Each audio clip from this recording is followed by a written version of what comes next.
Do males have an advantage over females biologically in sports? I can say that, there's been this news article about men that think that they could beat Serena Williams in tennis, right? That they think that they could actually score a point on her. And it's just not the case. She is stronger than that. What's your experience, Ben? Male, female? Both Serena and Venus lost to the 203rd ranked male tennis player, which they're phenoms for women. My experience, my husband, he swam at University of Kentucky as well. In terms of accolades and in terms of national ranking, I was a much better swimmer than him. He could kick my butt any day of the week without trying. Okay. Senator John Kennedy pressed Human Rights Campaign President Kelley Robinson in a tense Senate exchange over how we define sex and gender, turning a cultural debate into a pointed political moment.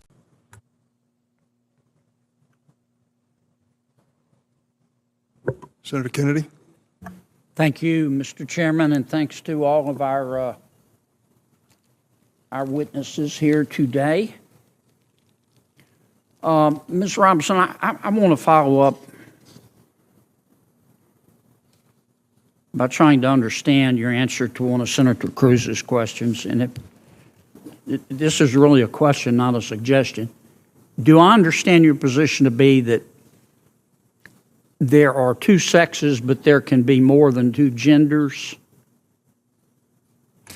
I wouldn't even say two, and we've got Dr. Lopez here as well, but there's also the definition of intersex. I think that often in these conversations we're conflating sex and gender, and I do want to affirm here that trans women are women. That is their gender. Okay, but I'm trying to understand. Do you make a distinction between sex and gender? Yes, sir. Okay, explain that. Just. Do you think there are more than two sexes? I believe that there's a definition for intersex as well that I want to acknowledge. But sex is assigned at birth. I'm just trying to understand. I'm thoroughly confused. So you're born, I'm talking about biology, male, female, and what else? I believe that intersex is also acknowledged, but again, I'm not a doctor here. What I can say and what does intersex mean? Is that there's a difference between sex and gender, and I think in these conversations we're conflating the two. Well, but I want to start with sex. Okay, there's male, there's female. When a baby's born, before the baby has had time to even have a sense of self, there's male, female, and intersex. There's a third. I believe that is true, but I would defer to Dr. Lopez as I'm not a physician. Okay. And how many genders are there? I think the gender is expansive, and the definitions are always growing. Today I can tell you, I talk to young people that talk about non-binary as more than five. I think the gender is not a binary, is what I'm trying to say. Are there more than five genders? I'm just trying to understand. Are there more than five genders? Well, I think that there was a time where women wearing pants didn't feel like it was appropriate for their gender, and yet I'm wearing pants today. I think that there are ways that we express our gender that are expansive. Are there more than five? I wouldn't subject myself to naming how many genders there are, but what I can say is that gender is a reflection. Number? Excuse me? There's an infinite number of genders? I think depending on your culture, there are a lot of different genders that exist. And I can also say that it's a term that's evolving. If you look at young people today, they really don't lean into the binary of only woman and man. So I think that it's incumbent upon us not to legislate on this, but create space for them to explore what their identities are, what their gender identities are. All right. Let's get back to athletics. I think I understand what you're saying. There are three sexes: male, female, and intersex. I believe that to be true, but again, I'm not a physician. And there are an infinite number of genders, because gender is a mental state. Gender is about expression, and I think that there are a variety of ways that you can express your gender. Okay, so there's infinite number. All right, let's go back to the biology. Male, female, boy, girl, okay? Biologically, do males have an advantage over females biologically in sports? Again, I'm not a physician, and I can't speak to that. What's your real-world experience?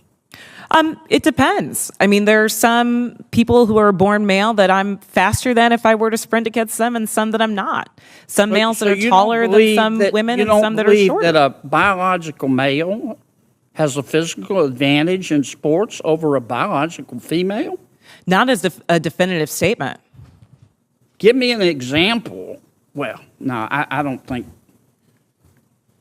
How many female members of the NBA do you see? Well, I can say that, there's been this news article about men that think that they could beat Serena Williams in tennis, right? That they think that they could actually score a point on her. And it's just not the case. She is stronger than that. What's your experience, Ben? Male, female? Both Serena and Venus lost to the 203rd ranked male tennis player, which they're phenoms for women. My experience, my husband, he swam at University of Kentucky as well. In terms of accolades and in terms of national ranking, I was a much better swimmer than him. He could kick my butt any day of the week without trying. Okay. I just think, Ms. Robinson, I'm trying to understand where you're coming from. I think you lose a lot of credibility when you don't concede that a biological male has physical advantages over a biological female. I mean, I just think that's a proven fact, and you really hurt your credibility. I understand you want the world to be a better place. I do too, and I don't think people ought to be discriminated against because of an immutable characteristic. I don't. And I think that I think everybody ought to be free to be themselves. And what you do in your bedroom or what I do in my bedroom with a consenting adult is nobody's business. But if what I do in my bedroom with a consenting adult, if I decide I want to tell somebody's child about it, then other people have rights too. And I think parents have rights. And I think biological females have rights to be able to compete fairly in sport, in sports. So I really think you hurt your credibility when you refuse to acknowledge that biological males have an advantage over biological females. It kind of makes me wonder about all your testimony. Thank you, Senator Mr. Chairman. Kennedy. I'm sorry, go ahead. What I'm trying to say is that there is not a definitive advantage in all cases. Sir, I don't know if you believe that you could beat Serena Williams in tennis, but I probably think that that's not the case. There are not all cases where all men are physically superior to all women. And at the end of the day, in this conversation, we're not talking about that.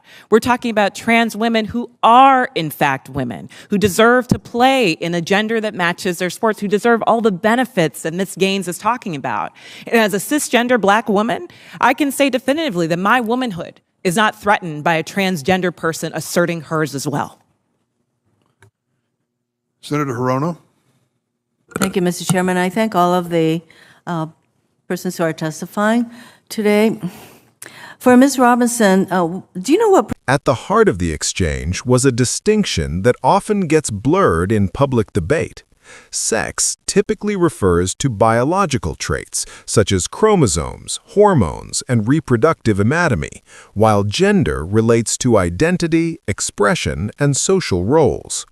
Robinson acknowledged biological categories, including male, female, and intersex, a term used for people born with variations in sex characteristics.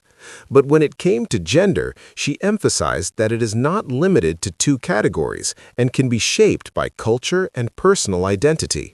Kennedy then shifted to sports, arguing that biological males generally have physical advantages over biological females, particularly after puberty due to differences in muscle mass, bone density, and testosterone levels.